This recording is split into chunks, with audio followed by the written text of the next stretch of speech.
All right, so let's go ahead and get started. The third biggest thing that you guys wanted to talk about is sales and our sales process and how you should be picking up leads. And so we're going to walk you guys through our process on how we've been landing lead gen clients. Before we get into the process itself, I want to talk briefly about something that's really important and a belief, I think, before you go into this process. That will make or break you. So in our experience, when we've went to companies and started the conversation, do you want to buy leads? And then sold them just flat out, straight out from the very beginning on a pay-per-call deal, everybody says yes, basically, that you talk to. Okay, and you're not qualifying them very well. Okay, so what happens is you end up with somebody that's not real invested in your program. Okay, so they can drop out very quick, they can become very flaky, a lot of times they're not going to answer the phone, and it can start the relationship off wrong, right? You don't even know how many leads that you can send them and that they're willing to pay for, and really they have no skin in the game. So based upon our experience and the guys up here, we highly recommend that you guys start with some type of package so that you can make sure that they're committed to your program, right? And so we're playing around with 5 leads for $1,500 a month. And we're playing with basically 3 primary packages, $1,000, $1,500, and $3,000. And even the goal is to get them on that middle plan and that they at least have a $1,500 a month commitment, right? So it's a little harder to sell, to be frank, but you end up with a much better client. Does that make sense? Right? Because they're actually committing to you, they're committing to the process, and they're involved, right? They've bought in. If you just say, hey, $300 a call, and then you go deliver 10 in the next month, I can tell you probably 50, 60, 70% of the time that you're gonna have a rough time when it comes to billing. Why? Because they aren't that invested, right? They don't even know what to expect. So we highly recommend that you guys start with some type of packages first and sell them on that. So just a little word of advice before we get into the process itself. So I believe that, that you guys should be going deep in your niches. I understand that like some of you guys aren't really into lead gen that far yet, and you're still trying to understand your niches and where you're going to go after.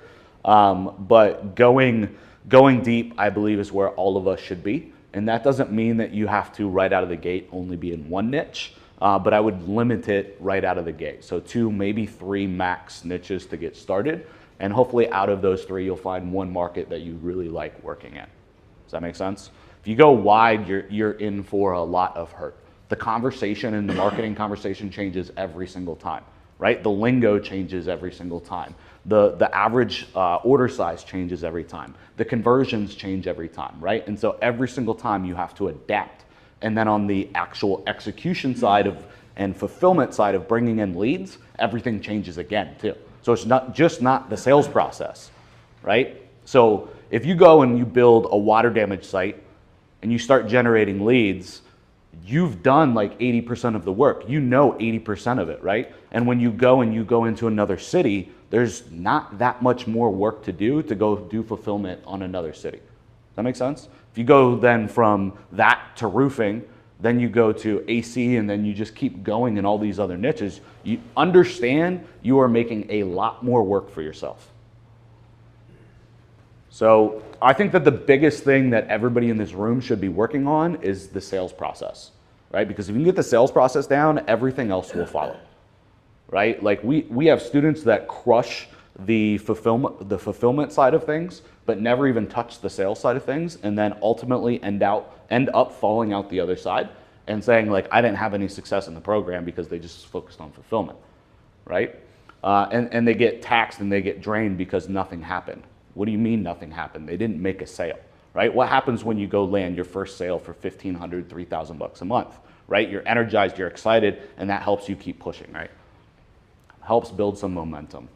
So we're going to walk you guys through kind of our 4-step process on how we're doing prospecting. And I have Brian up here, Charlie, and Bart that are all working kind of the same system. And so they're going to be up here to help answer questions for you guys, give you guys some tips on their experiences, and kind of fill in any gaps as well for you. So if you have questions, by all means, please ask. So our sales funnel, if you will, for bringing on new lead gen clients is all done primarily through cold email. So we use a tool called Lead Kahuna, which is built by David Sprague, to find leads. What does that mean? So we type in the city, we type in the niche, and it brings us back a bunch of data about the businesses there, right? So the business owner's first name, last name, their email address, their company name, and all that information, right? So the first thing that we need to do is basically find the contacts, okay? And again, we use Lead Kahuna to find the contacts. So, so the first step is obviously just finding the contacts. So the most important thing that you guys can do when finding the contacts is have a valid email and actually know the business owner's first name and last name.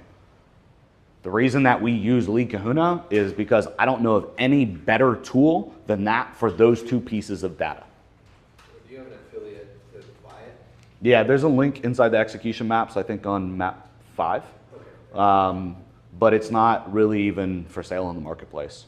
It's just kind of a backdoor link that I got for you guys. Okay, thanks. Yeah.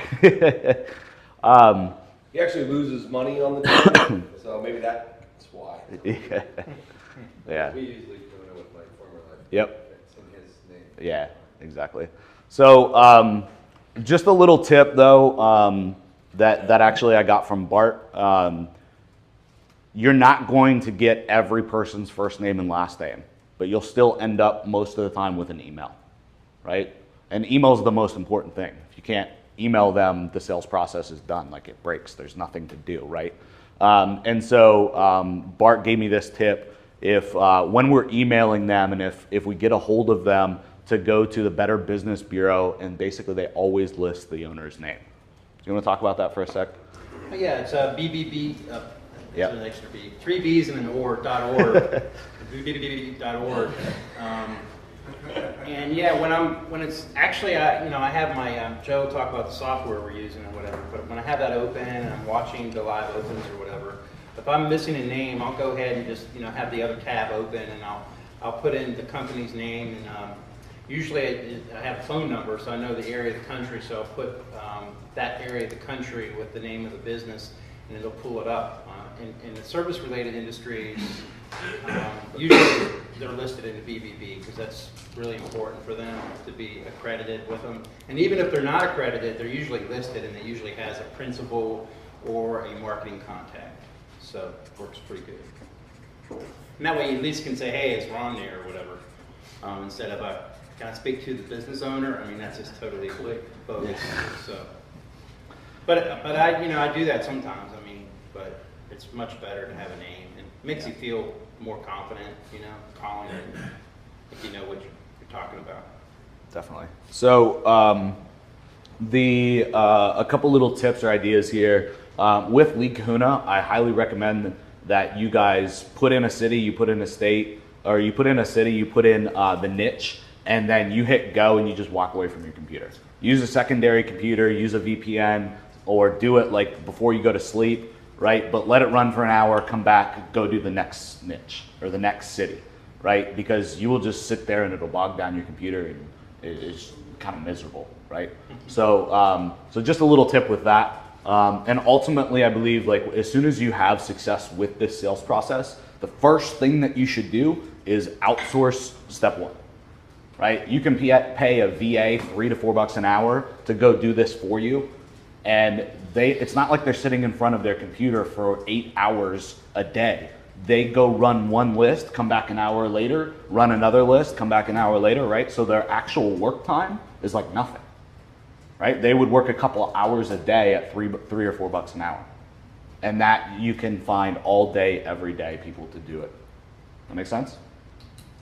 Another little tip with step 1 is make sure that you have good proxies.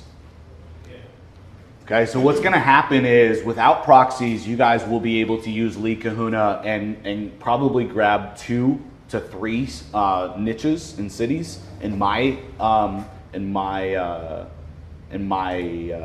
example experience, thank you. And then what's gonna happen is all of a sudden the data that you get back is gonna start to basically be like nothing. Can you explain that? I mean, I sort of overarching understanding of proxies are. Yeah, so proxies basically what it's going to do is, it's going to go fetch data with one proxy and then it's going to change on the next request to the next one and then to the next one. So I recommend that you guys use private proxies. You don't use like shared proxies like Hide My Ass or something like that because you're not going to have very good success with it. So this is just a service that we would. Yeah, another service that you would use. I mean, by all means, if you guys are only doing like 3 searches a day, you're fine, right? But we're going to talk about the quantity of people that we're emailing. And you want to be doing more than 3 searches a day. What happens is Manta starts to recognize your IP and shuts. You don't get your emails and you don't get your names. Right. No, I do get that, but I'm wondering, does anybody have any? Like Squid proxies, your private proxies. I don't know if you guys use any other. I'm using something called one proxy. Great. One proxy. What are you using, Charlie? I use by proxy. By proxy. Oh yeah, by proxy. That's By proxy. It's like $10 a month for 10 proxies. I think it's byproxies.org, isn't it? Yeah. Yeah. Okay. What was that? Byproxies.org. Squid's a good one. Squid's a good one too. So there's quite a few options out there for you. I would start with like 10 proxies. That's it. A big deal when you're looking for a proxy vendor is obviously that the proxies work. But the thing that most people don't look for that they should be, and even if they don't list this on their site, contact them and ask them before you buy, is how many times can you refresh the set of proxies, right? Because proxies go dead all the time, and it's not that big of a deal unless when you request new ones, they say, no, that's all you get, right? Then you're done. Then you're kind of SOL and you have to start back over, right? But if they'll refresh the proxies for you a couple times a month, that really, really helps.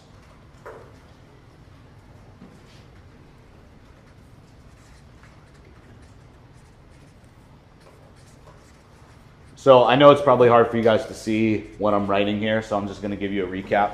So step 1 is finding contacts. We're going to be using Lead Kahuna. For those of you guys that need Lead Kahuna or don't have a copy, it's in execution map number 5. There's a link for you guys to grab it. If you don't have the first name, last name of the business owner, you can always use bbb.org. The other thing that always works is you can look up the LLC or the name of the business at the state registration. Right, the business registration. So like for Florida, it's sunbiz.org. You can look up any business and see who the owners are. Okay, then you're gonna need some proxies. Obviously, we talked about a couple different sources for proxies. And I believe that you need to do step 1 yourself so that you can understand exactly how it works, how many leads you should be getting, what your time commitment is before you ever start to outsource it. And I believe you should be doing step 1 until you go through the sales process and you get a client out the other end. At that point, by all means, the first thing that you should do is outsource step 1. Okay, I mean, it's super cheap. I mean, you could be spending $10 a day for a VA to be grabbing leads all day, every day for you. I mean, there's just no reason not to. Any questions real quick on step 1 before we move on?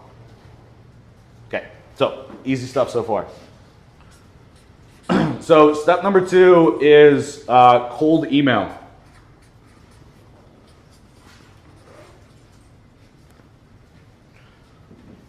So we send out we add 50 people to our cold email sequence per day is the recommended kind of starting point. So 50 new contacts are added to the sequence. And notice here, I didn't say 50 emails go out per day, right? So we actually use a 3-step email sequence. So it's we send out email number 1 right away as soon as the people come in. And then we wait 72 hours, send email number 2. And we wait 72 hours and email number 3 goes out.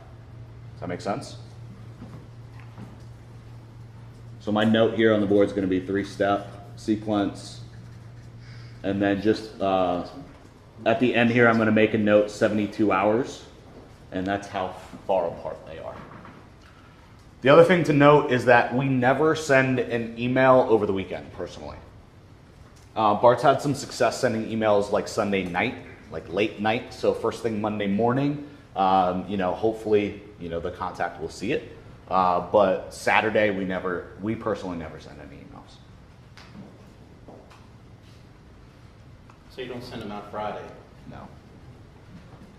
We don't send them out Friday, we don't send them out Saturday.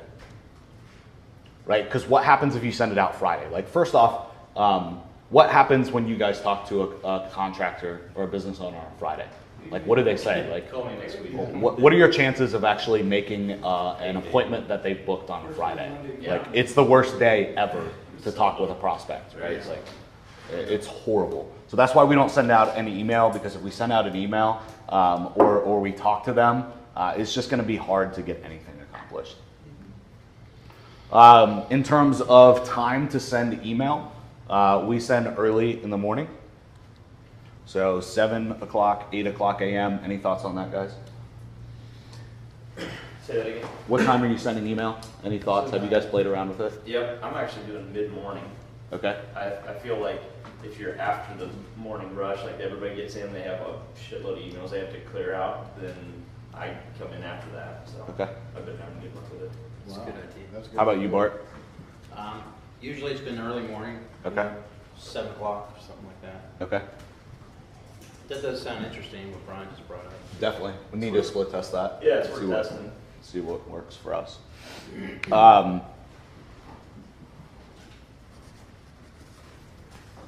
So I'm just going to write AM and Sunday night here for good times to send emails. The other thing is you might, if you want to take it a step further, you might segment your list based on time zone. Yeah. That way you know. Brian, that's my wicked smart tip. Dang it. Sorry. Too bad. Yeah, Too bad. I gave it up to you. No, I give Dick full credit on that. Okay. No, I give it wicked smart early, man. I find the best time to call people is really early and really late. Yep. And I don't want to have to, just call for 45 minutes and quit. So what I did is segmented all my list by time zone. So I start in the east, then I do the central, then I do the mountain, and then I do the Pacific, and it gives me like 3 solid hours of calling from like 8 to 11 every morning. That's awesome. And I'm catching first thing in the morning. That's a great tip. That works really good, but not good enough. So let's talk about the angles of the emails. When do you guys want to grab that? Yeah, the emails I use are very non-specific and very designed to create dialogue, 1 or 2 sentences max. It's like I identify myself in the industry that I work in, so they know that I kind of know, their field, their service restoration. So basically, the email is like, hey, we've figured out a way to get more consistent, calls to your restoration business. Would you be interested in learning how we do it? Something like that. And just I have her, just reply back or give me a call, and I have my number down there. So pretty simple. I don't go into any specifics at all. Just really want them to engage and either reply back or, allow me to respond back with an email. Yep. So kind of the format that I think you should be using overall is like niche identification to make sure that it's personalized to the niche, if you will. And then, and even in your subject line doing that, I think is helpful. We've played around with some different split tests on email subject lines, and that definitely helps putting the niche in there. And then the body of the email, I think, should really be very short, like Bart said, but problem then solution, right? So I think if you lead with something to the effect of the problem with generating leads for restoration businesses is that often it can be costly and it can be ineffective. Yep. We've figured out a way helping our clients to make it effective and to get the cost down or something like that. So it's problem solution based. So I agree with everything that Bart said. The only thing I would really add is the problem first, then giving the solution. Yeah, I right? But forgot. keep it very short. I would say 2 to 3 sentences, like max, and then your signature. Yeah. I'd like to add something to that. The conversational piece is nice because what we're trying to do is stand out from all the, I don't mean to say this negatively, but all the places in India that they get emails from all the time selling SEO services. So we're trying to make sure that we're looking legitimate with that. So that's where that conversational piece comes in. Number two, I actually put in, I have my phone number, but I also put in a link from my website so they can go to schedule a consultation with me. So I give that option. So I think that looks a little bit more legitimate too. I use Pretty Links so you make sure that whatever software you're using, it's still coming from your website, so you're still branding yourself. Yep. I think the big point there to Brian's point is to make sure that you look legitimate in the signature, right? So put a picture. I'd maybe put in your LinkedIn, right? Something. Put in your business name. Put in your website, right? So that you stand out from all the other cold emails or spam that they get every day, right? Because at the end of the day, guys, this is spam. I mean, it's cold email. I mean. So are you emailing off of a domain that is specifically yours, or are you using Gmail? No, I'm using my own personally, but it's different. I mean, Bart, I think, just still does the Gmail, right? Yeah, my personal Gmail. So you can keep it simple. I mean, you don't have to get as complicated as that. I like to do Is that. there a concern on your part for, after sending out unsolicited email off of a, non-Gmail domain, that you might get, hammered on that? Yes, potentially. So let's talk about that for a second. The big point of where you get hammered in sending those emails or in these types of emails is when you get a lot of bounces. So it's super important that you guys use some type of email validation and look at your bounce rate. So what's great about if you get rid of all of the bad emails and you are sending out lots of emails like this, 50 new contacts added to this 3-step sequence. If I go in and look at my sequence, I have maybe like a 5% bounce rate, which is like crazy good, right? That's where you're gonna run into problems with sending out through Gmail or sending out, like all of us send out through Gmail. It's Google App Search Gmail, right? So it's either, at, whatever his company name is or Gmail. Right, but it's all going through Google. The big problem that you run into is the bounce problem. If you're sending out 500 emails a day and 400 are bounces or 200 are bounces, like you're gonna have massive issues. Who do you use for email validation? There's a bunch of services out there. I think actually in Execution Map 5, we list the service for email validation.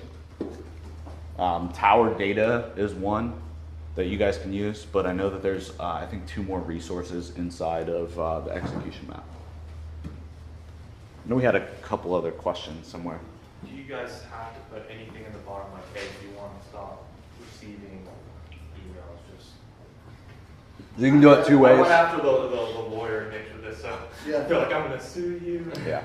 If you're going after an educated audience, I probably shouldn't have said educated audience. That sounded really bad. If you're going after attorneys, I would put the unsubscribe link in there. I get cold emails every day without the unsubscribe link. Legally, you should be putting in the unsubscribe. If you're going after a blue collar niche, it's probably really not that big of a deal. If they tell you to take them off, by all means, take them off. If you're going after something like attorneys, I would definitely be putting in an unsubscribe link. I think you can say, hey, just reply back and I'll stop emailing you. I think that's a way to get out of this sequence. Out at 50 a day, I don't know about you guys, but I get about 3 requesting unsubscribe every day. Yeah, I get less than, it tends to be less than that, but it goes up and down. I mean, the way I look at it is too, again, this is probably not totally legal, but I don't want it to look like it's a mass email. So I'm trying to make sure that they get that feel. And again, like what Joe said, when they reply back, I just say, okay, I'm sorry, or whatever. I try not to apologize. I just say, okay, no problem, I'll take you off. The other thing that you guys can do is bury it.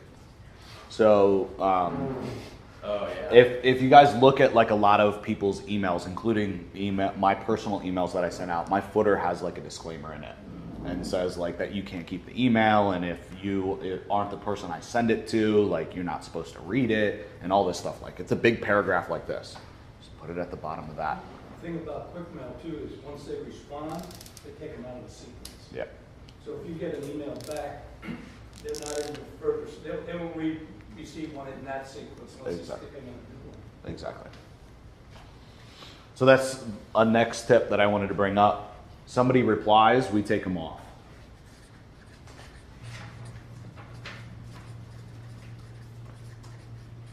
So, why do we take them off the sequence? Well, the sequence is completely designed just to get them to reply. That's all that we want. Like, we just want to start a conversation. Okay, so that brings up step number 3, which is the engagement part, is what I call it. So engagement can be them responding to the email. And it can be bad engagement, it can be good engagement. It can be bad engagement, somebody saying, no, I'm not interested. It can be somebody saying, take me off your list, you spammer. It can be somebody saying, yes, let's talk. It can be a lot of things. Engagement we also define as 2+ opens. Somebody opens the emails in the sequence 2+ times, that is engagement to us. So real quick before we talk about what's next, Bart, I think we've chatted multiple times with everybody about just because somebody says take you off your sequence, don't just not respond back to them. Respond back to them and say, hey, no problem, thanks. Like actually finish the dialogue so you're a real human being. So Bart's actually ended up landing consults from people that basically said, take me off the sequence or stop or I'm not interested. So you want to talk about that just for a second, kind of your philosophy with that? Yeah, let me think about that. Yeah, usually I respond. I'm right there. The quick mail is open, and somebody, get the email reply back that somebody wants to be taken off. I'll respond, right away usually. Just let them know it's kind of a personalization thing where I'm a real human being on the other end. But I a lot of times I just do a final little sentence or two, just, hey, I understand how you feel, we'll take you right off the list, but we can bring you some legitimate calls to your business, and we help a lot of companies grow their business, and be happy to talk 5 minutes with you about it, and just put it out there. And actually, they respond back half the time, and so you can kind of keep a conversation going a little bit further than just taking them off right away. So most people would just take them off right away, right? But take a second to actually respond to them. Even if you're saying, no problem, I'm taking you off. Let me know if in the future you guys are looking for more leads to grow your business, right? Something even just to that effect so that you stay in their mind. Have you ever tried, let's say you have 5 people that you're going after in a particular area. If somebody says, take me off your list, have you ever tried saying, I understand you're probably, you got more leads than you already wanted. Of the other 4 that I'm dealing with, is there one you recommend I don't talk with or something like that? So you sort of like have the, that's talking to your competitors. Yeah. Of these guys, who would you rather have see the leads go? Something like that. Right. Yeah, Dwayne, I do that, but to me it's just a little too early, and I don't want to come across like I'm a pushy person at all. Yeah. But maybe in the second or third step, kind of big thing for me with this. Versus a traditional sales kind of thing is just slow down. If you slow down a little bit, it'll speed up the process in the long run.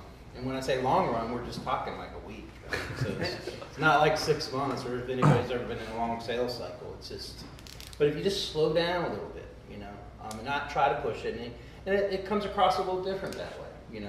More personable and just more kind of like you're interested in helping them.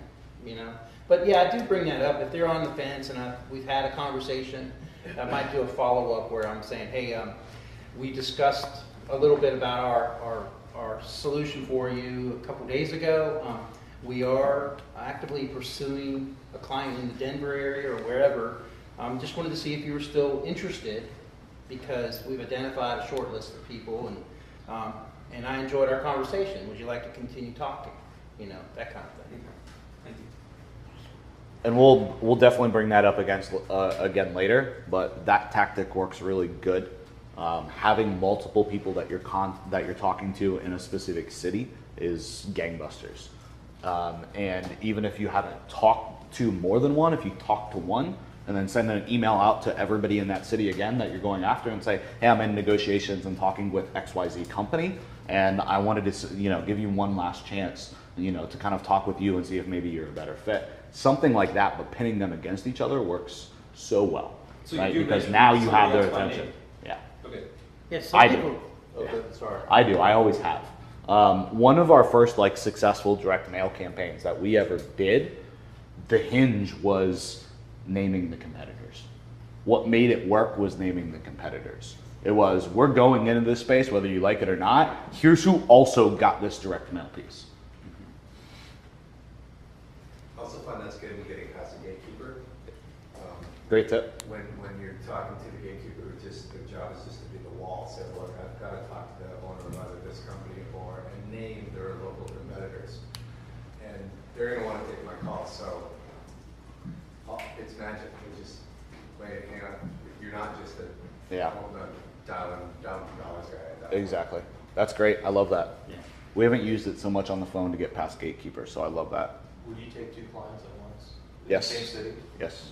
Yeah, if the population supports it, because you're Yeah. going to be, they're separate campaigns. So. So here's why. In every city, I don't believe that you can very well. I am a big supporter on supporting a client to the fullest. However, in big ticket niches, let's say, let's use our numbers that we talked about yesterday in South Florida. We're getting 30 calls a week. Okay, let's say on the low end, we sell for $300 a call. That's $9 grand a week. Okay, that's 36 grand a month. Is one client on average going to be able to pay 36 grand a month for your leads? Unless you land a whale, most likely not. Right? And I believe at that level, when you're charging that much and you have volume, you need to shield your risk a little bit. Right? If you have 2 clients, I'd much rather have 2 clients at that level than know that, hey, I could be sending calls to this guy for a month and he could just drop off the face of the planet and I'm out 36 grand. Right? Like, so, what's cool too is that as you start working with multiple companies, is you start to really understand the business. This guy's converting at this on the phone. This guy's converting at this on the phone. This guy actually closed way better than the other guy at the booked appointments, and he's making more money per job than the other guy. Who do you want to work with now? Right? I want to work with the person that's crushing the other competitor, right? They're making more money. There's more money for me there, right? And you can start to pin them against each other, right? You can start to talk to them about being a preferred vendor versus just being one of 3 vendors in South Florida, right? Preferred means you can take as many as you want. Here's the minimum, but they're paying more per call. Within the round robin function in ACT, can you adjust how those calls are directed? In other words, Yep. when I say 2 here, 1 there. You just put in the Just phone put number the phone multiple number times. Yeah. So the other thing, because you brought that up real quick about round robin, just so everybody understands. Everybody knows what round robin is in ACT? Yes? Okay. So you can add in the phone number multiple times to make sure that your vendors get the amount of calls that they want, right? And it's just a percentage thing, right? It's just a numbers game. So the thing about ACT though with round robin that I don't know that everybody really knows is that if a lead calls in, and let's say it's a water damage lead, they got a flood going on, and they book an appointment, and an hour later the guy still hasn't shown up, and he calls back, he goes to the same company. Does that make sense? So we keep track of that call and send them to the same provider. So we've had some people complain in support saying, hey, I don't understand why this is happening, but this guy keeps calling and he keeps going to the same lead. I want to be able to sell this lead to somebody else. And we're like, that's not how we do lead gen, right? And we've even had people that said, like, I don't work with this guy anymore, but this client keeps calling and he's getting upset, but he keeps talking to the same business owner. Why isn't he going to somewhere else? I want to be able to charge somebody for that lead. And we're like, because we don't want that headache, right? If somebody has a bad experience, we want to connect them with the same water damage company every single time so that nobody else can fall into the trap of having to deal with that customer. Does that make sense? So. Yeah, big common support question that we get is that people are like, oh, it's not working. I'm calling and it just keeps, ringing through to this or whatever. And it's like, well, whatever that number called, whoever answered, whatever number answered is going to continue to answer that call till kingdom come unless the database is changed. So to avoid know that with your testing too. Yeah. If you're using round robin. So if you keep calling the number over and over and over again, you're going to keep getting the same company.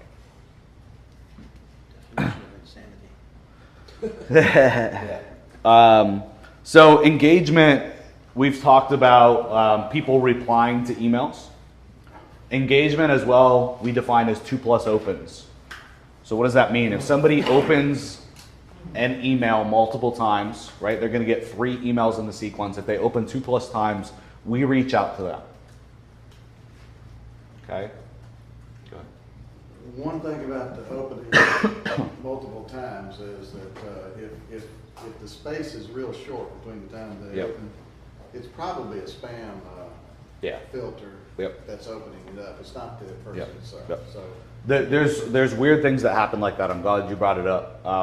Bart and I encountered a case where in 36 hours or something like that, maybe 48 hours, a guy supposedly opened an email 30 times.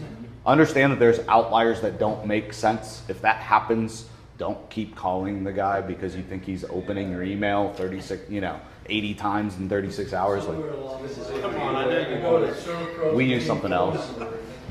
Like 86 times. I've got 86 open. I'll talk about it. One experience I had was they opened it 46 times, but it was a general email that got forwarded to multiple people in the company. Yeah. So it was like a general contact. Yeah.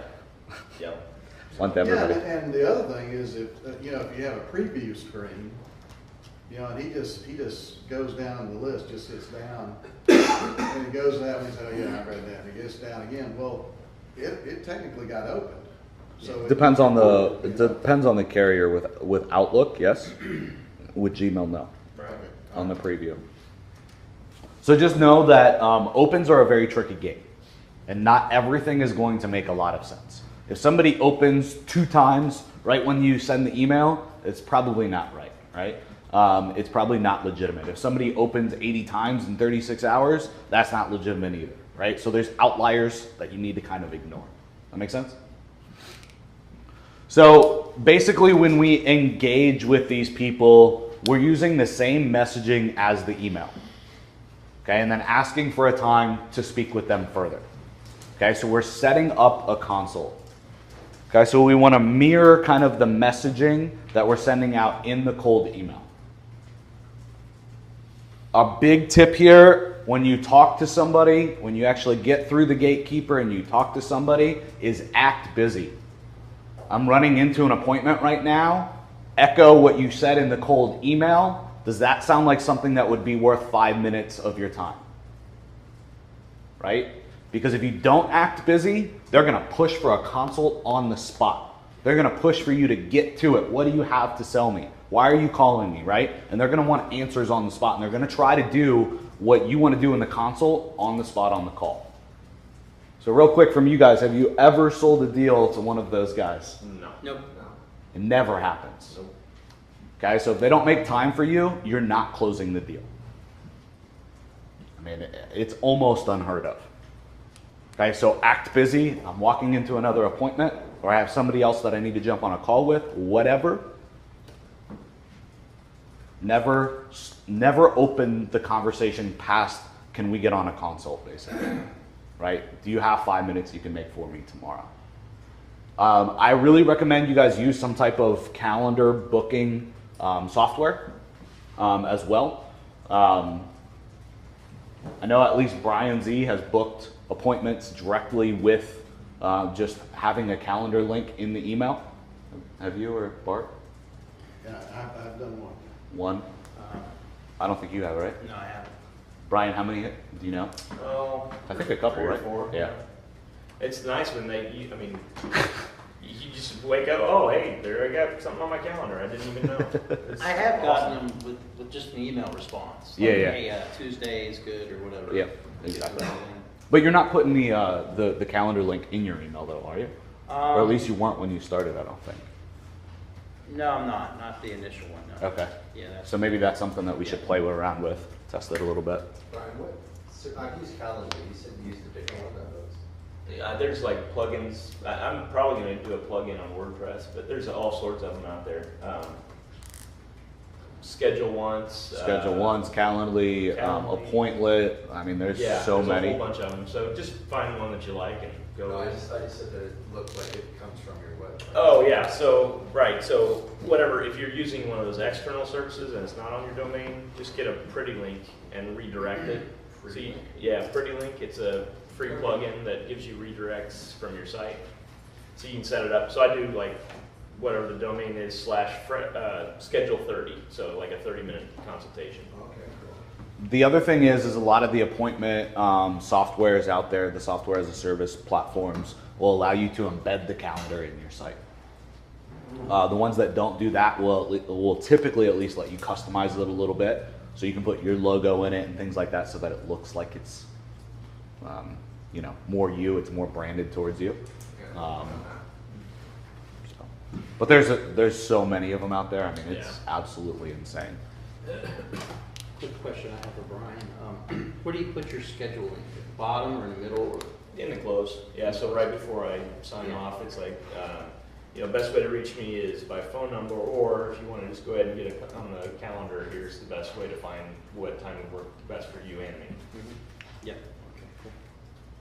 Does it show all the times that you have available when they do that? Yeah, so what I do is I go in and I block it out, so I want to have, on Mondays I do mornings and Tuesdays I do afternoons. I want to make it kind Do of you mix dummy it up up. appointments so you don't look like you're just sitting there waiting for the phone to ring? Sometimes, but I haven't had to much because I've been so busy that I've had to block it out so that because I just didn't have the time to do the consults that morning. So yeah, I would do that probably. Yeah, it's good too if you want to put a specific time when you want to just block out to do the consults. It might make it less flexible for the potential prospect because they might just be available in the morning. So if you just block that off, you might not have as many But opportunities. if they're really interested, they could still say, are you sure you can't find another time that, Yeah, so you'd be flexible. I mean, you work with them. If they're asking, they're obviously interested. So yeah, I'm like, okay, you know what? I can open up some time for you this afternoon, or tomorrow afternoon, whatever it is. So yeah.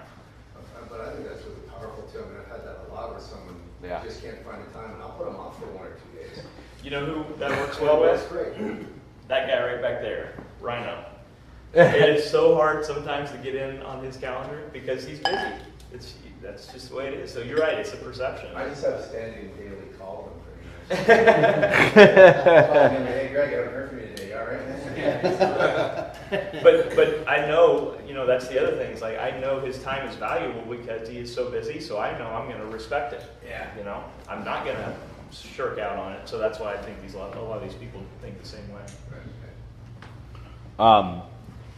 I think Bart, it was funny when we first started talking about this. He was like, Bart made the comment like, I'm sending these, I'm talking to these gatekeepers and telling them, and talking to the business owner, and I'm telling them that, I'm busy and I can't talk with them right now and setting up the console. He's like, but I got nothing, I got time. And then literally 3 weeks later, 2 weeks later, he's like, now it's legitimate. I have no time, contacting all these people and my pipeline's full. So understand, even if you have time to start, if you follow the system, you're not going to have time. I mean, it will consume you. There's with prospecting. Yeah. Very quickly. What you think about comes about. That's right. So we talked about the calendar a little bit. Obviously, that's how we run our consults. Is using something that integrates with Google Calendar. I think is the biggest thing. But there's a lot of different appointment setting tools out there. I mean, it's literally limitless. So the actual consult itself then is basically step number 4. So, and we call it a consult, guys, because it is legitimately like a consult. So our goal is for them to do 90% of the talking. Okay, so we have to kind of turn the table on them and get them to open up. Right? If we can get them to open up and really talk about their business, there's a really good chance that we're going to make a sale. Right? The people that don't open up, there's not near as good of a chance. You will find that in certain niches, when you talk with like really smart business owners, the consults will take like no time. They'll ask like 4 or 5 questions and be like, all right, I want to buy it. Right? But those are fewer and further in between. Right? The most people you're going to get by really having a real consult with them. So anybody want to take a stab at what, Brian, you want to take a stab at what your consults kind of look like and fill everybody in? I know that you've done really well on your consults and getting people to open up and talk. Mm-hmm. Yeah, so that's one of the things. I was writing some notes down here. When you're first starting out, you might not know the niche. Hopefully you do, but just do the research. But the thing about it is, I found that they tell you what you need to know. Yeah. Most of the time you're going to get into it and just start asking questions. It's the whole consultative selling side of things. And when you do it right, like you learn everything that you need to know about the niche in a couple of phone calls, right? A couple of consults, and like you know the average customer value, you know their close rates, you know what their profit margins are. It's crazy. Yeah. And you know what their lingo is by the end of it too. Yeah, you know the lingo, and most of the time the numbers are very similar. That's the thing. Yeah. Everybody has the same thing. It's like, if I can be first on the job, I know I can convert it 90% of the time, and you know, that whole thing. So yeah, they're going to tell you that. That's always ask about their past experiences about buying leads as well. It's a great tip. They're giving you the playbook. And what you can do is when you get those answers back, you can say, okay, well, maybe they were being unreasonable on certain things, or there's certain things that you just don't want to handle. That's a great time to bring it up and say, well, this is how I do business. If you don't care for that way, then maybe this isn't going to be a good fit. And so you take it back from them. So taking it back from them is uber powerful too. If you've ever been really in sales, taking it away makes people fight like hell. Mm-hmm. And another thing too, I know Mike had mentioned that, you know, sales is not really something that you're good at or whatever. I don't look at it as sales. Like we were saying, this is not a pitch per se. This is a consultation. And you're really just asking questions and getting them to sell themselves on what you're doing. And I've always said that sales is a win-win situation all the time. Because if it's not, somebody's going to get pissed off and it's not going to work out long run anyway. So one of the best books that I ever read on selling was it's called The Secret of Selling Anything. And that's the domain name, thesecretofsellinganything.com. It's by a guy named Harry Brown. And the first 4 or 5 chapters are a little slow because he's kind of getting into it, but after that, it is some of the best stuff I've ever read. That's like a 50-year-old book too. Yeah, it's an old school book, and the guy I got it. You have it? Yeah, I read it about a year ago. Yeah, it's a great book, and it talks about it. It's like, hey, you know, it doesn't have to be.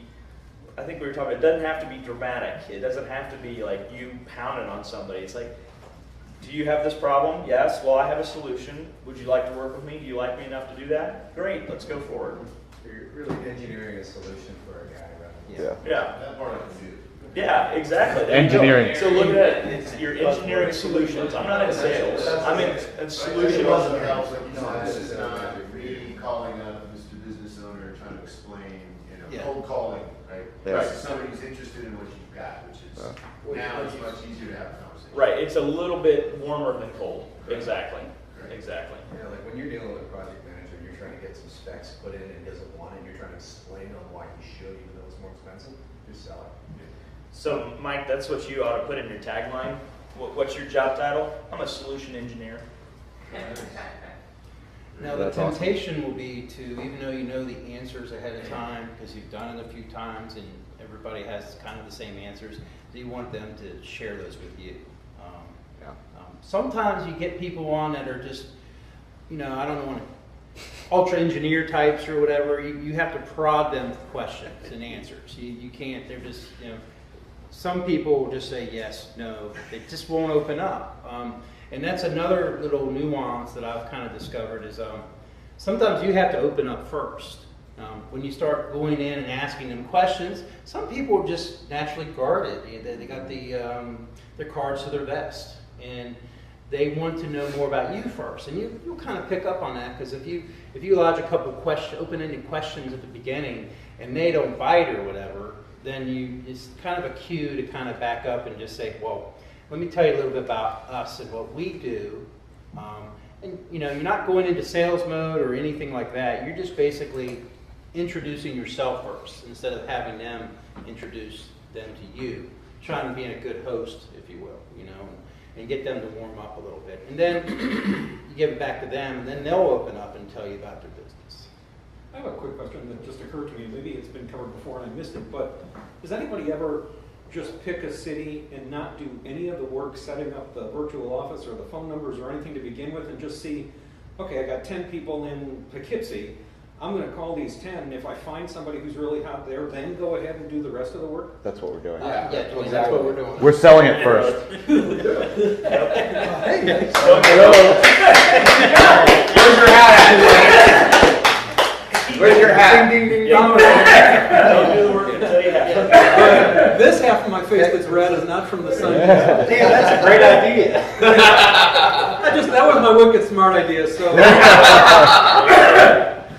So Good stuff. one of the things that I want to expand on what Bart was saying too is, like, you have some of these guys that are kind of close or guarded, and obviously if you're not sitting face to face, you can't read their body language. You can sometimes read their tonal language. Yeah. But one of the things that I do too is if they don't bring up some of the things that are my selling points, then I'm going to say, well, have you ever had an experience with, well, for example, like Home Advisor? Have you ever had an experience buying from Home Advisor? Yeah.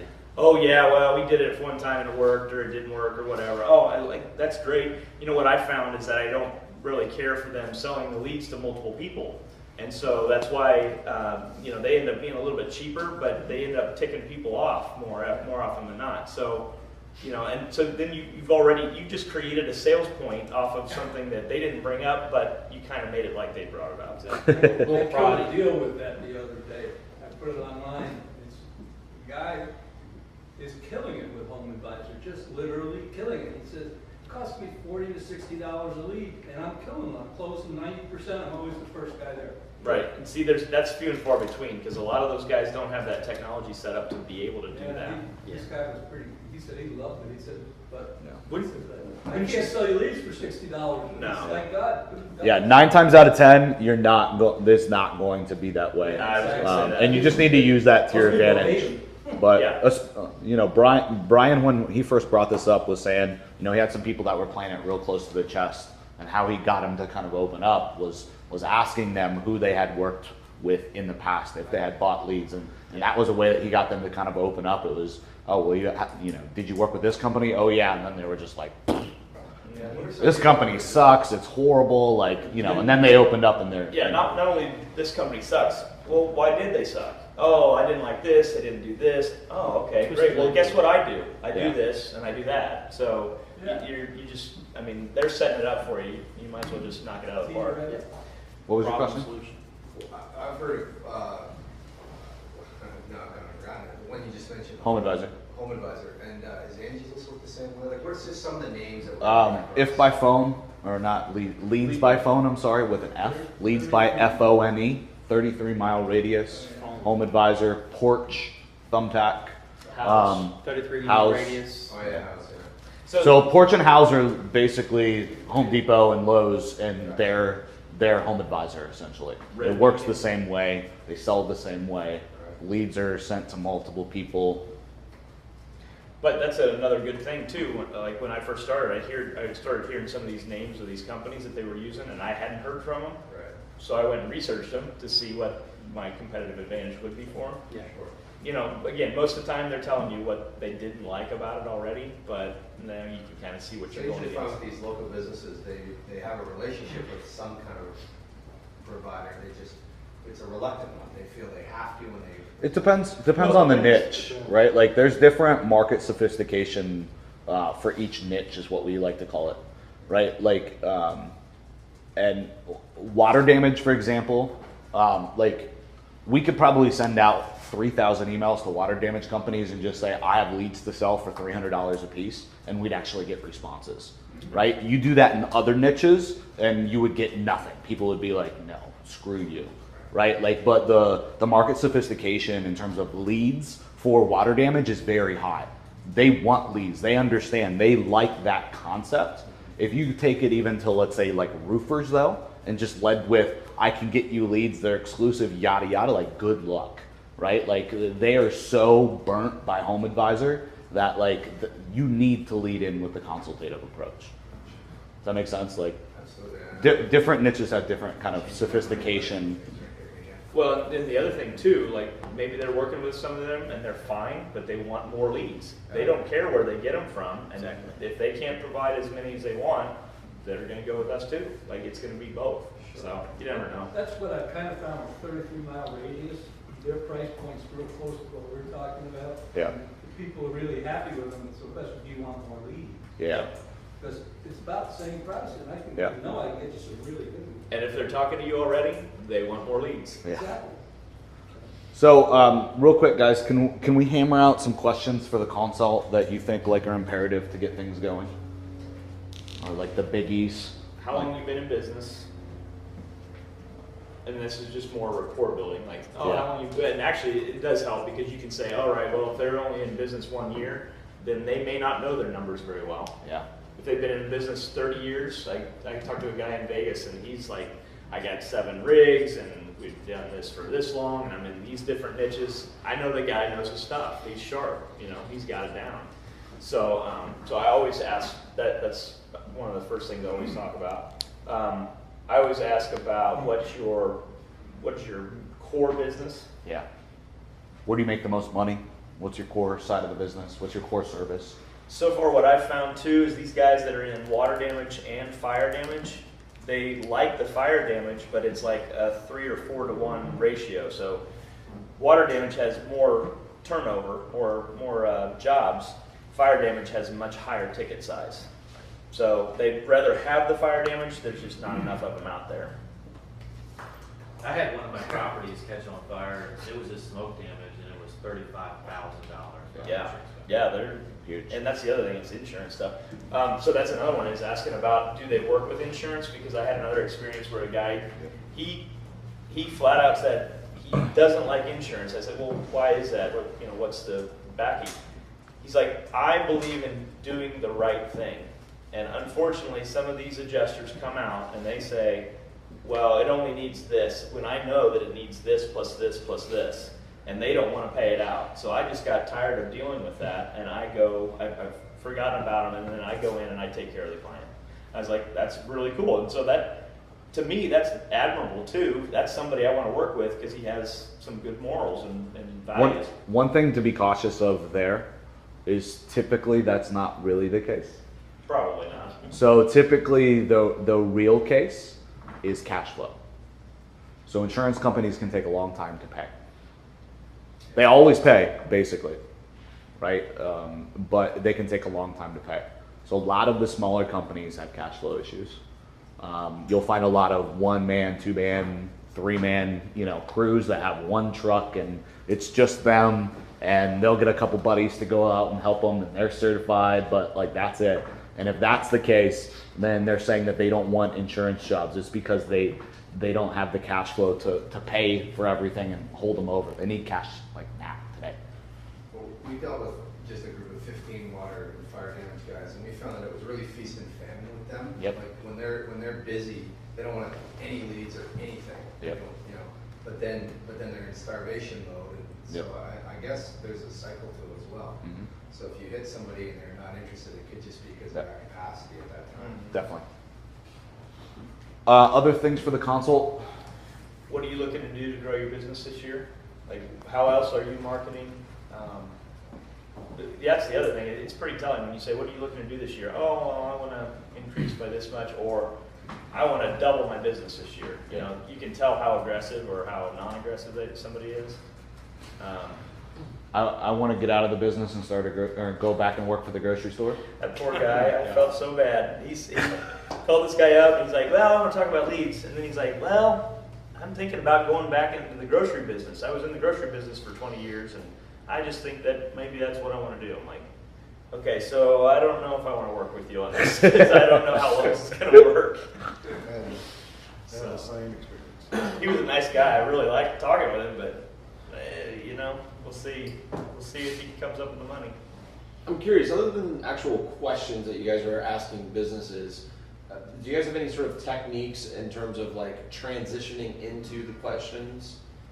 Like, for example, like contacting them and complimenting them on their business or something like that, and then like it kind of the icebreakers to kind of open them up, right? Like, what sort of techniques are you guys using for that? So one of the guys that I researched, he had a phenomenal video, like sales video on his homepage. So that was an easy icebreaker. So I tried to do a little research on the company, on the website before. Like another guy I had, it was a husband and wife team, but they were working from a franchise perspective. And I noticed that his domain was the franchise's domain, not his, which is kind of odd. But anyway, so I said, oh, I see you and Shelly are in the business together. How long? So that's an easy icebreaker too. The biggest thing that I think is what Bart had in one of the stuff that we were talking about. Today's call is going to be a kind of a exploring discovery call. If it works out that we can work together, great. If not, no worries, we can move on. But how long have you been? I mean, it's a really quick transition. I don't beat around the bush too much on that icebreaker stuff. Yeah, the research, just a couple minutes to their website and the town they're in or whatever, or a nice video, or husband-wife team, just some kind of thing you kind of have in your head just to kind of ask them, kind of a personal question, just to let them talk about, you know, what they like, you know. It could even be about if they're in Salt Lake or whatever, you know, do you like to ski or something? Right, yep, okay. And then if you've ever been out there, you can kind of, you know, compare. So something like notes. your wife's really hot? Yeah. Is that your wife in that video? She's hot. That might work. Yeah, I don't know, man. You could talk about politics. No. I think another icebreaker is obviously, have you ever bought leads from somebody? Yeah, you know, getting them to pull out that they've done business with one of the ones that you know that they're probably would have had a bad experience with, right? Like, that's a great icebreaker. For more, I don't know how much more time we want to focus on the consult side of things, but just so you guys know, everybody in here, on Digital Triggers, on our blog, there is a proposal template, and it's more than really just a proposal template. There's a big questionnaire and stuff in there too, that really, like, that sales process is very similar to what we're doing here with lead gen. We're talking about average customer values and conversion rates and all kinds of stuff like that. That's definitely something that you guys want to look at as well, to get your brain kind of flowing on questions that you should be asking. But when let's talk real quick, guys, about transitioning into the pitch. How do we get there? How do we get from asking about them and their business and some surface level kind of questions to making an offer? Go ahead. I keep going through the questions and trying to dialogue as much as possible until they ask, you know, what is this about, or what do you have? You know, I don't really push it myself. I try not to, but if they never ask, you kind of have to segue into it. And I'll say something like, I know your time is short. Let me just kind of tell you in a nutshell what we're offering today. But I really like to ask, to wait until they ask, you know, well, how much is it? You know, or some kind of question where, you know, you got them on the hook a little bit. And then you go into it. And it's a subtle thing, but I think it's really important if you can do that. Definitely. Yeah, I found that for me so far, that's probably the most awkward part of the call, is the transition part. But it's only as awkward as you make it. It's kind of one of those things where, like I said, most of the time you get them talking, they'll say, oh, well, what are you doing? Yeah, and most of these business owners, they're very go-getter type people. They're directors. They really kind of want to be in charge of the call, and they want to, and you just kind of let them ask you and let them almost interview you. And if you start trying to push and be the director of the call, I find it doesn't work too well. So you just kind of, you know, let them take the reins a little bit. So before you get to that point of making the pitch or going into the pitch, make sure that you have the average customer value at least. You have some general ideas on how well they convert on the phone to an appointment, basically, and from the appointment to the actual closed job. That's what I use to lead into the pitch, is Yep. always those Yep. questions. So you need that first, right? So that you can demonstrate an ROI case before you get into how much a call is, right? Because if you don't have that and you just go from building some basic rapport to, hey, it's $400 a call, you're gonna get a big fat no thank you, right? Like, yeah. So you need to get them to understand how much a call is really worth to them. So help them back it out. Right, my average customer value is this. I close this many people when I'm at the job. Here's how many, you know, I convert on the phone. Okay, so basically this is how much every call is worth to you, right? And then ask them, and I got this from Bart. Bart did this beautifully. He asked them how many is going to make a difference in your business, right? Get them to tell you a number. Yeah. Right? Usually Okay, it's- great. I have a package that fits just that. Yeah. Right? Like, don't break the mold. Let them tell you what they want, and then I have that solution, right? 5 more water damage calls a month would result in 2 jobs. Average customer value is $7,000 to $10,000. That would make a difference in my business. Great. Right? We just so happen to have an entry-level package that is 5 calls per month, and here's the cost, right? And Like- you can be flexible with it. So like Yep. I had a guy that said, well, 1 to 2 a week would be great. Okay, so 4 to 8. Well, I've got a package that is this. So you're still fitting in that pack or those Yep. the numbers that he said. Exactly. Do you ever get questions where people say, how do you do that? Yes. Yeah. That's So the ancient Chinese secret. I was gonna say, I think that's one of the best ones I like about my pitch is that I say, well, yeah, we do a number of different things. We could do SEO, we could do pay-per-click, we could do videos or retargeting. I really don't care what the tactic is. All I care about is getting you the results and the phone calls that you want. That's it. I've never really had any pushback on that. And what I say is it really it depends on your market, what works in your market, and we'll find that out. My fulfillment team will be busting their butts to find out what works in your market, and that's what we'll do to get you the leads. Yeah. So kind of whatever it takes kind of So response. just muddy the waters a little bit and back up a bit. Exactly. Sure. Well, Does it really matter what we're doing as long as we get you the result? Like, you need the result. I'm sure you've done SEO and things like that before and it hasn't went that well, right? Yep, exactly. That's why we just sell the calls. We're good at fulfillment, right? And so we're going to do whatever it takes to get you those calls. Yeah. One of the things that I've found is positive though, when you say, we're not touching any of your own properties. So Right. your website, we're not touching, this is all on our side. You can keep doing what you're doing and that's fine. I want you to make sure you're building your castle. I'm gonna take care of it on my side Right. and So- just get you the calls. Be careful with that. Don't go too deep on that, by the way.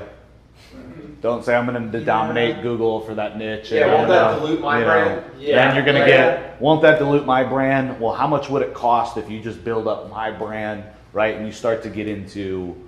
What are you saying on yeah. the on your properties? You Yeah. know, do you have any kind of guarantees? And what am I on the hook for if you bring me the lead? Yep. You know, it's a can of worms. So just be tread lightly there. Do you guys show, I'm sorry. Well, that's why I asked the question, because I was wondering if you get a savvy guy, if he's gonna figure out what your maps listing is and go there and just bomb with negative reviews or something like that. Not if they're getting the calls, right? No, if they're getting the calls, Oh. I'm just wondering, do you ever reveal The- what you, They'll figure it out eventually. they will? I know. Why? Because you're gonna have when we onboard a client, we used to not do this, but when we onboard a client now, we have a little flyer that says you are and it lists our brand, Yeah. right? And you're getting calls for this niche because we're doing lead gen for you, basically is what it says. Right. Make sure you answer with, and we have them put their name and then our brand. So it's like, Bob's Water Damage, the Miami Water Damage Pros, right? And so they say both, so then it doesn't catch the caller off guard. Right. Does that make sense? Yeah, I saw that in the, I think that's a great idea. So and you don't even have to take it that far if you don't know what you're going to advertise as yet, but make sure that you at least give some doc to every single person that answers the phone and tell them to print it out and put it beside, put it on their desk or tape it to their desk or something so they see it all day, every day. And so when the calls come in, they don't fumble the transition, right? Because that will happen. They'll be like, is this the yada yada? Because they answer the phone with a different name. And they're like, no, actually it's not. And I've had like literally had them hang up and somebody's like, I got 2 feet of standing water. Is this, so-and-so? And they're like, no, sorry. Like, What else you can do? Since you have the settings in ACT, you set it up to where the number that comes through is the tracking number that we're using, and just say, put this in your contact list as the company name that we're selling from. Sure. Yep. And that way they know, oh, there it is. I've got to answer like this. Right. Yep. Right. You can do a whisper too. Just make the whisper short. Yeah. You make the whisper like I saw the other day in support. Somebody was like, my client keeps telling me that, by the time he picks up the phone, for some reason, like the people on the other end keep hanging up. I'm like, really? That's strange. Like went and looked at his whisper and it was like 2.5 minutes long. Like, dude, like, well, yes. Sorry, you've sent somebody 60 leads that, they literally got to talk with one of them. They're listening to the whisper like, oh man, I'm excited. Hello? Whisper has music. That's a problem. It was a mistake though. It wasn't cut. It's like they did the recording and then never stopped it, and so it was just white. It was like white noise. There was nothing. I haven't had much luck. Well, it's a mixed bag on the whisper thing, so I don't know. I probably wouldn't use it often, personally. We use it all the time, but it's very short. What does it say? 3 phrases? New lead from Web 1. That's it. Like very, very, very, very short.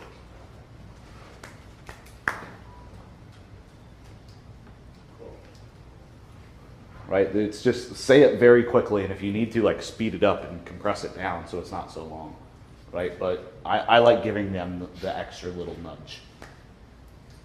Do you use your personal voice or? Yeah. People go out and like pay for somebody to do a recording. I'm like, why? I'm like, Well, you have a text to voice. yeah, too. but people all the time go to like Fiverr and pay for an MP3. I'm like, what are you doing? Like, who gives a shit what it sounds like? So. Yeah. On ACT. What was that? You got I forgot the girl's name. The English accent. You got it good. Oh yeah. You got a good accent. I mean, Yeah. good, Yeah, the text to speech with the English isn't bad. The English UK one, I think. yeah. Yeah. You want to make a difference. Dwayne had this great idea where you guys should try to get a client before you do the work. Yep. On that subject, so you've got a $1,000, $1,500, $3,000 package. There are different Yep. number of leads yet you have absolutely no idea Yep. what's going to happen. Yep. So how do you So what's the here's selling process, and how do you go to selling process doesn't change. Okay, so when you go with Not at all. $1,000 package, which Right. is how many leads? 10, whatever. 5. Whatever. Five. Yeah. Depends on the niche, right? No, I mean, so let's But- stay water damage, right? So I mean, 5 is what we are pushing. Okay. 5 for 1,500. 5 to So 1,500. So $300 a piece, basically. which is industry standard. Well, little lower than industry standard. Depends on what you say industry standard is, but yeah. Just change the document and send it. Takes Yeah. 2 seconds. But Yeah. so you Yeah. start with, We have the document, it just says how many leads you're gonna get, so just punch it in. but no, so I guess, so that's not my question. My Yeah. question Where do you is, get the leads from? my question is, okay, you've got no leads yet. Yep. They're sending you, so are they sending you a you're charging $1,500 and I'm gonna get you leads soon? Yeah. Or- We bring them on a monthly retainer that's Okay. recurring right away. Okay. And our goal is to deliver all the leads that we promise in the first month. If we can't, we'll carry them over to the next month. Gotcha, okay. All right, so that's like. So the then performance in- guarantee. Yep. And then in terms of fulfillment, call only ads and multiplier method and a lot of the poking and multiplier method videos. You have to do a lot to get some call volume. Like we're talking thousands of rankings, right? But, I mean, if you get a Filipino or something for a couple bucks an hour, we can do like 1,000 pokes or probes in one day with a Filipino. Right. What was that? It was the right Filipino. We can do even better with the right Filipino. Really? Sometimes you're. At the end of the month. Your What was that? YouTube. No, we charge them right away. Right up front? Yep. Is that what they use with the multiplier method? listed wire, is that really? Yeah. that's- So we start with probing to get an idea of what's going on in the marketplace, but then we move to the multiplier method once we have the data. Once we know, hey, we should rank all the time in every basic city for this keyword phrase, then we use the multiplier method to execute. So if you guarantee it 5 leads, $1,500, and after month 2, all of your activities are generating at 16 leads a month, Yep. what do you do?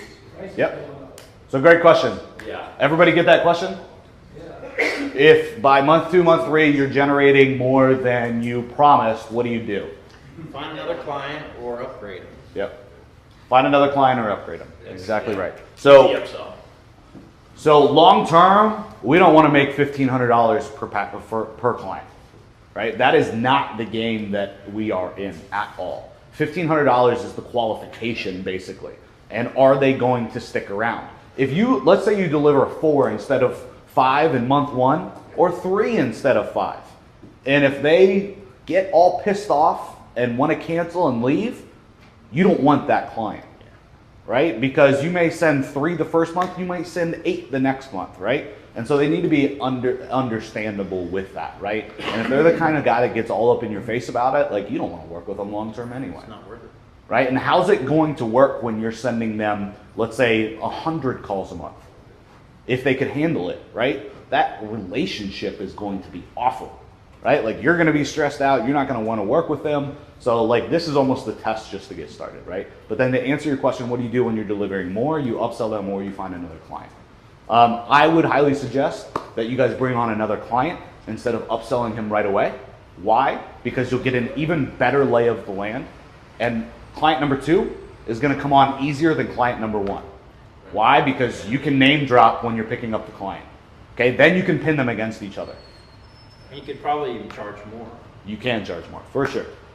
Like if you only get like 3 in month 1, and you'll say, okay, we're carrying over those 2. Yeah. Right? And as long as they're not all pissed off, you don't Yeah. get the money back. You just, No. If they're reasonable about it, you say, hey, we're gonna get you, 7 next month or whatever. Yeah, I mean, you don't want to cancel the recurring unless they say cancel.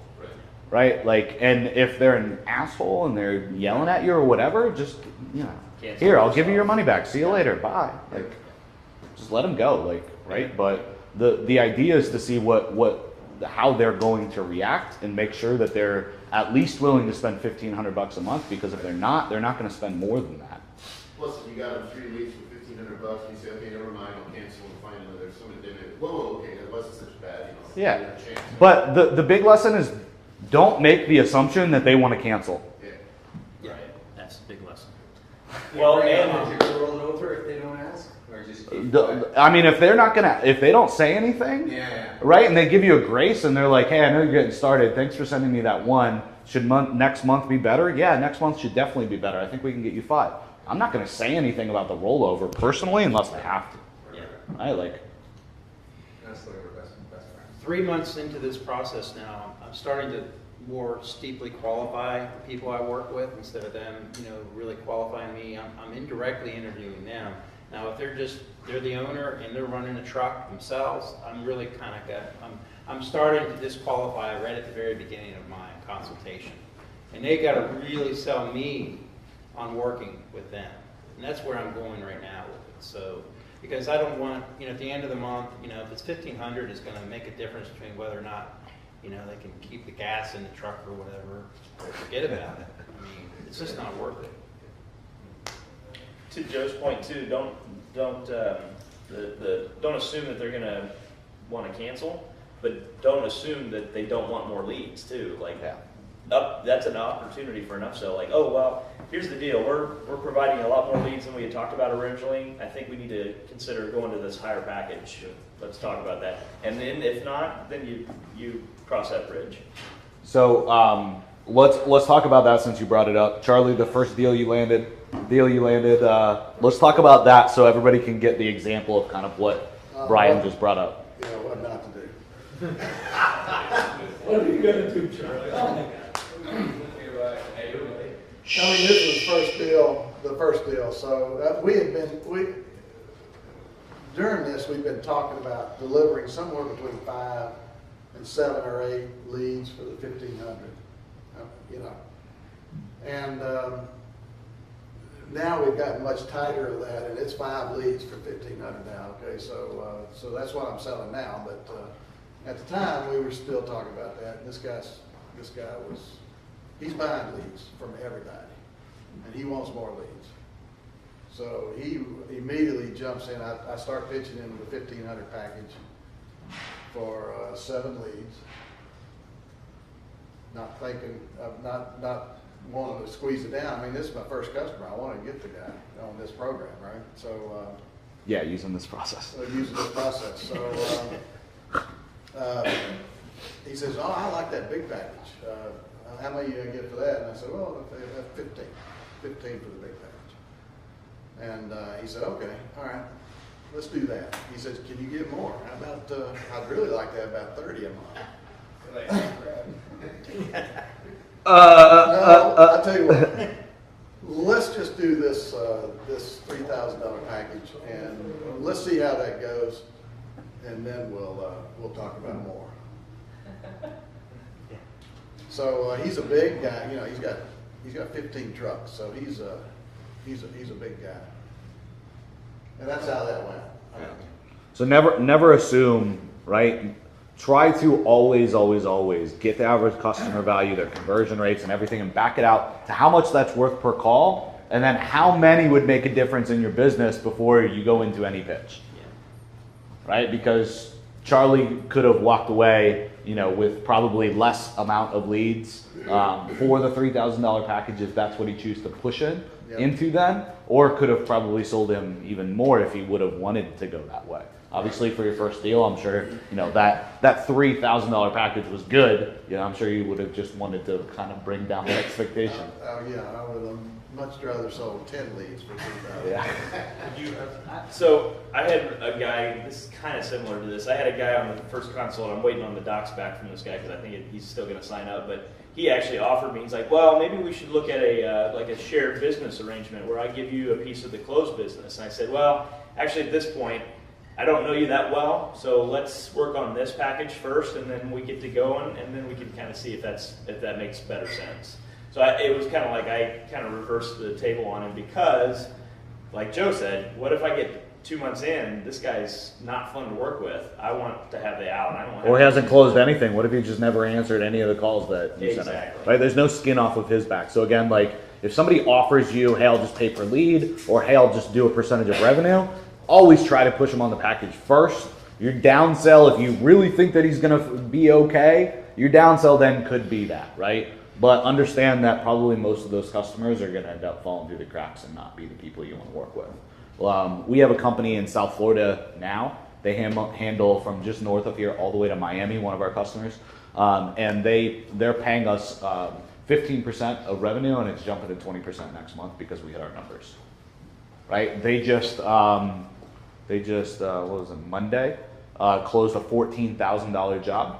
And yesterday I was looking at the calls and saw that they dispatched 5 water damage calls yesterday.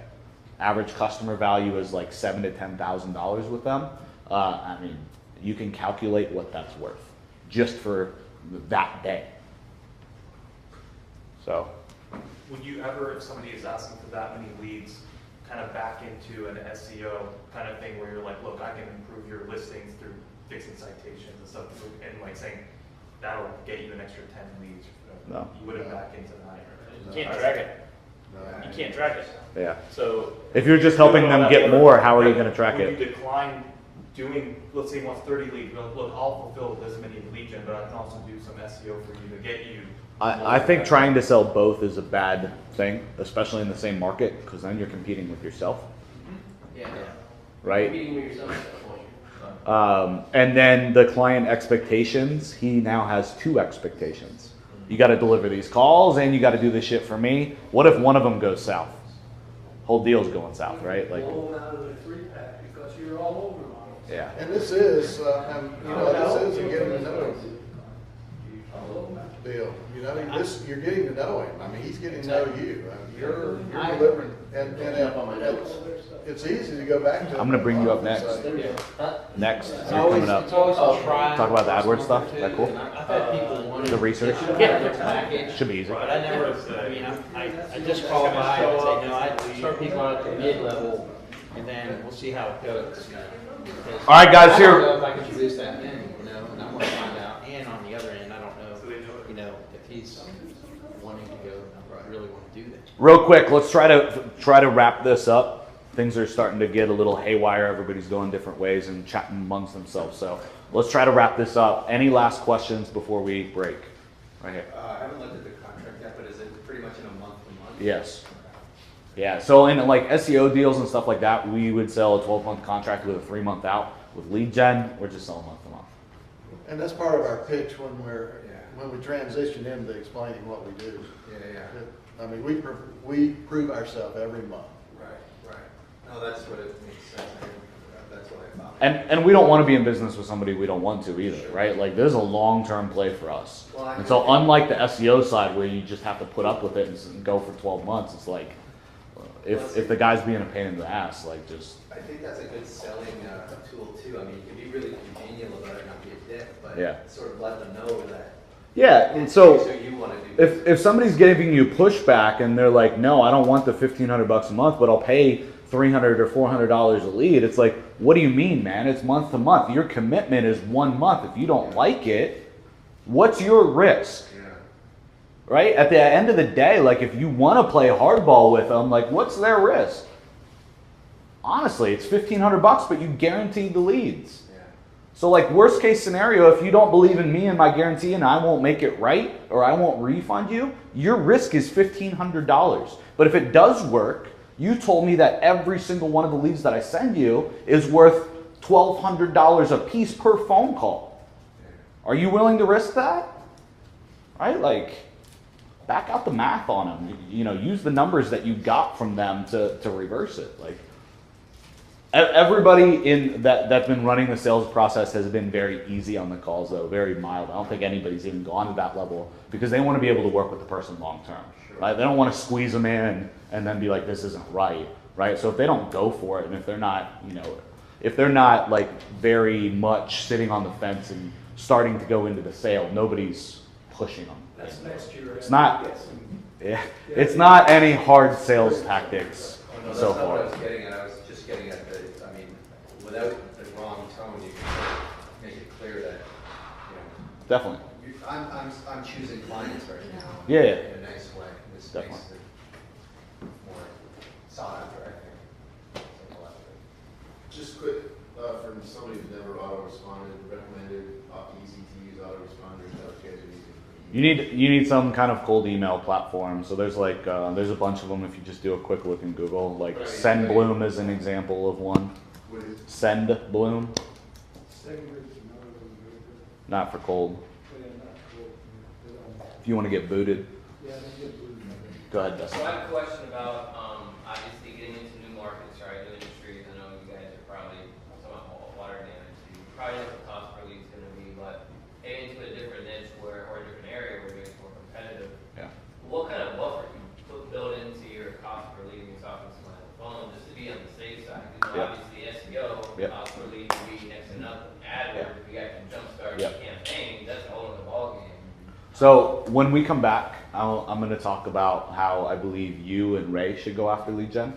That's a little bit different than this. Okay. And also we had this conversation yesterday because you guys have a different skill set than kind of the rest of the group. Both of you guys have AdWords experience. Ray goes like super deep with clients, so like this would just be an add-on to what he's already doing. So I believe that the three of you guys' business models is a little bit different than the rest of the people in the group. And when we come back, I'll talk to you guys about what I think you guys should do and how I think you guys should attack it. Okay. Based upon our experiences. And we kind of did this when we started as well to figure out what niche we wanted to be in or kind of what niches we wanted to target. So. Okay. Any other questions? Sales process?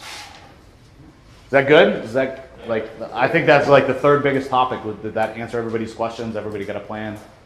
Know how to execute?